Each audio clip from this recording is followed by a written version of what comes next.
Everyone that I know that has an Venturi Avenger in 22 cal or 25 loves them due to the adjustability and how accurate they are out of the box, no questions asked. Lightweight, usable shot count, very adjustable. Can't ask for much more for the price point. Every Umarex Gauntlet Gen 2 owner right now is not happy about this gun, because you either have to buy it from somebody to have it corrected, or you just have to live with being a 9.5 pound paperweight that you paid $300 something for.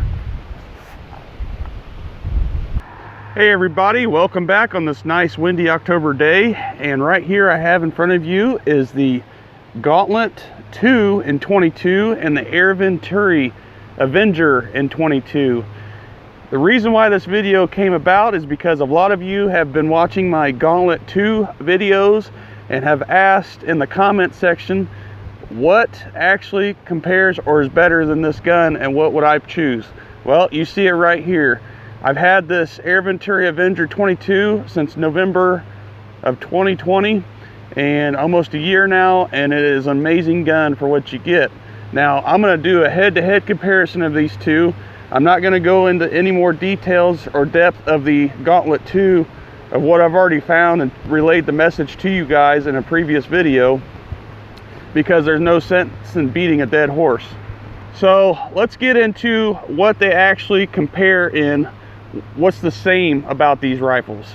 All right, the similarities of these rifles are that they do have the dual rail system. The Avenger has a Picatinny and dovetail system. The Gauntlet 2 comes with it, but I actually had to take it off because I did not like the way it shot with the higher scope base to make it a Picatinny dual rail system. They both have barrel bands, as you could see. They're shrouded. They have a 4,350 psi fill. They are regulated. They have adjustable triggers. They both have a pellet probe O-ring. They share about the similar shot count, roughly. Now, let's get into the differences. I'm going to start with the Gauntlet Gen 2. The Gauntlet Gen 2 comes with a bottle instead of a cylinder, and it is a huge cylinder at 4,350 psi at 24 cubic inches. With the Foster fitting, it is bolt action. It has an adjustable top cheek weld piece in the stock, and it is very, and I mean very powerful out of the box. It's running about over 40 foot-pounds at the muzzle out of the box. Now, let me get to the Avenger here. The Avenger is so tunable compared to the Gauntlet Gen 2. There is no comparison in the tuning capabilities. The Gauntlet Gen 2 is set out of the box at 1900 psi regulator pressure, and that is it. Trigger is the same. There's no external hammer spring adjustment. The Avenger has hammer spring adjustment, has regulator adjustment, and has a air cylinder on board. It does have less of volume in the air cylinder compared to a bottle, but you could tune the gun to shoot whatever pellet you wish compared to the Gauntlet Gen 2. And as you see here, it is side cocking lever. Now they both could be degassed, which I did not mention, but you have to degas the Avenger to mess with the regulator, to turn the pressure down on the regulator, not to turn it up. The Avenger does not, or will not, I should say, reach the foot-pounds out of the box that the Gauntlet Gen 2 is, due to the fact that the Gauntlet Gen 2 is set up for heavier, longer projectiles. Now you're probably wondering, how accurate are these guns? Well, a lot of you seen what I could do with the Avenger all the way out to 386 yards, easily hitting playing cards at 200, no problem, and past that. It's definitely a sub-MOA gun, you know, 50 yards can be less than 1/4 inch groups easily achieved with this gun, this Avenger. The Gauntlet Gen 2 is very hard to get there, but I have done it with H&N Barracuda match pellets. Now you can use the JSB redesigns and all that, but the point is you're still using a heavier, longer pellet or projectile to get it to shoot good.